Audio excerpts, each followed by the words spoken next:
We got pots.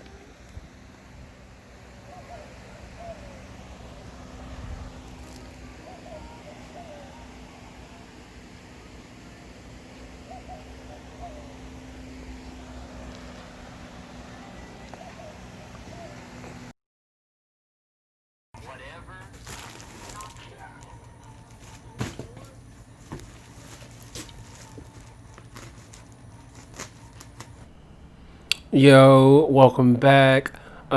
Today, what we're doing is we're making some dirt for the garden beds. And by making some dirt, I mean that we're enriching the dirt so it's higher quality.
All right, and we're here at my dad's leaf pile, which is just kind of behind his greenhouse. It's just where he throws all his leaves. And so we're there, and underneath the leaves, there's composted leaf soil, right? And so we're mixing that with this topsoil that I've gotten to add some richness to the dirt and more minerals and all that good jazz. I'm not a plant doctor, so I won't pretend like I'm a plant doctor, but I feel like I know how to make some dirt slightly better than it was, if anything. So we're adding some of those leaves in there, right? And then later on in life, we decided to start adding actual compost, and now we have a compost pile. But in this video right here, we're just mixing some dirt with some leaves to help enrich the dirt. Oh yeah, gardens.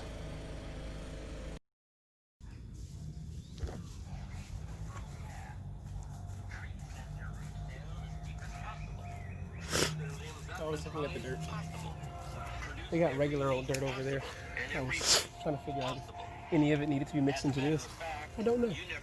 Oh, okay.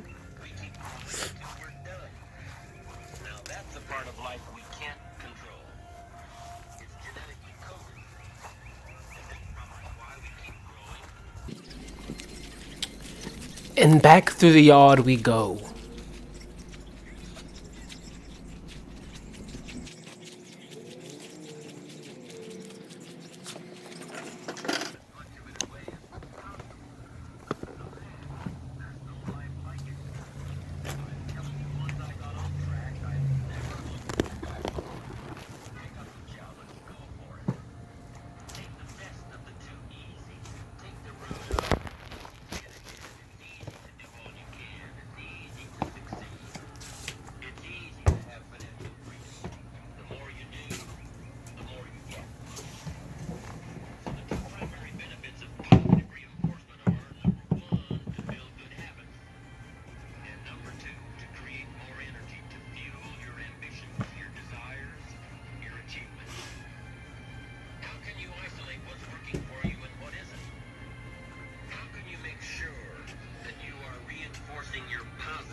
We got the dirt, we mixed up the dirt, and then we took the dirt and we dumped it into the planter boxes. We're keeping it pretty simple here.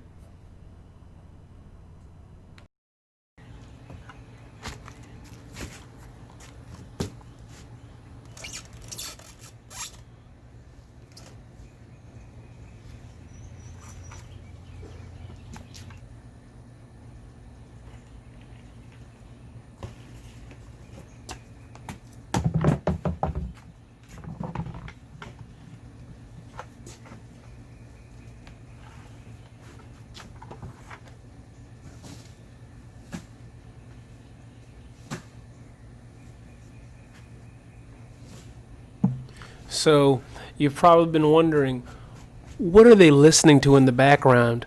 Well, wonder no more. Possible. Do as much as possible. Make as much fortune as possible. Give as much of it away as possible. The max. There's no life like it. I'm telling you, once I got on track, I've never looked back. Pick up the challenge. Go for it.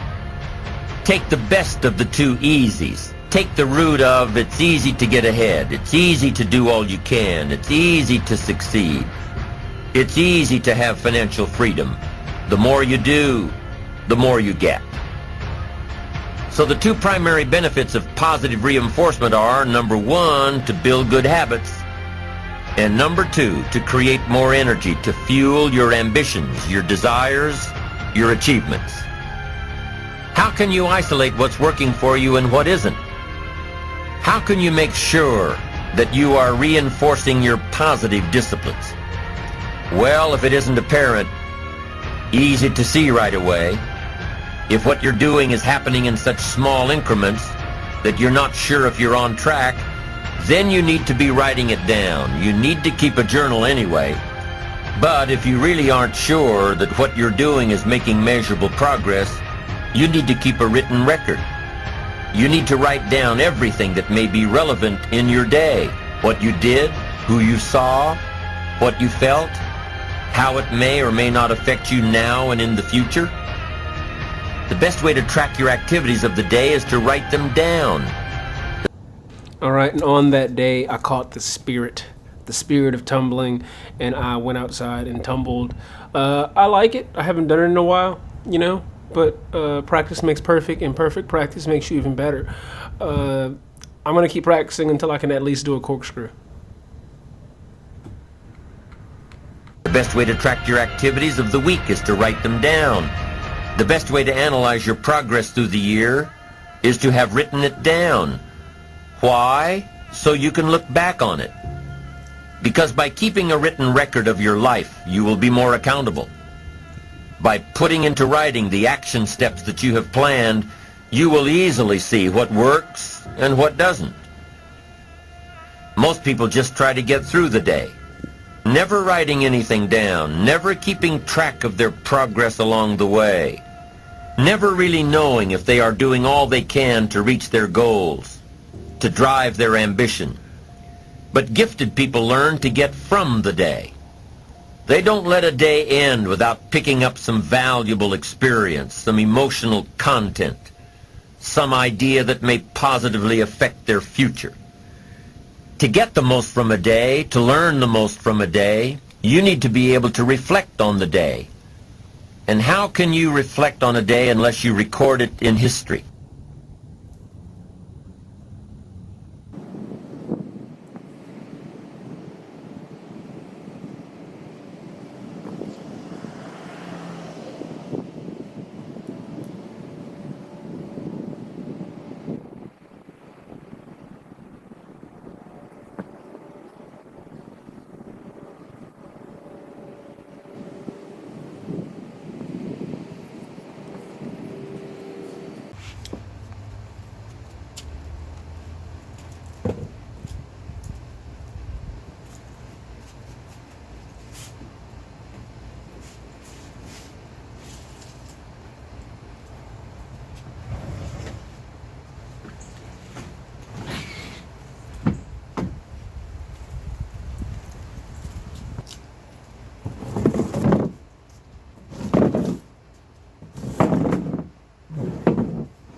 This right here is where the real fun for this entire video, this entire however many days it was, this was where the real fun was, right here.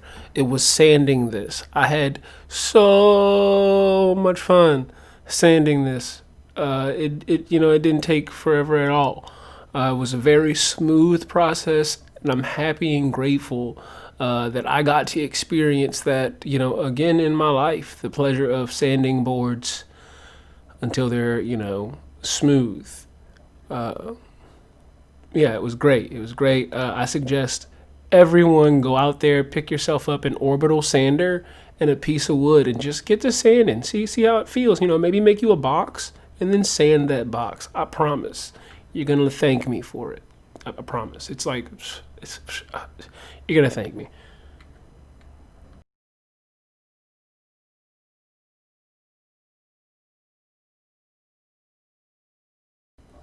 Oh, I almost forgot to say that we sanded this until it was smooth, of course, and then we sealed it. And then we lined it with a plastic sheet to protect the wood. We are protecting the wood so that the wood doesn't, decay faster than it needs to, which is about a year and a half, 2 years until I build new planter boxes that are better, right? Now you see where I'm going with this. But anyway, that's another video. Comment below if you like this video. Comment below that you like it even if you don't like this video. Comment, like, subscribe, love yourself. These are the things. Bye.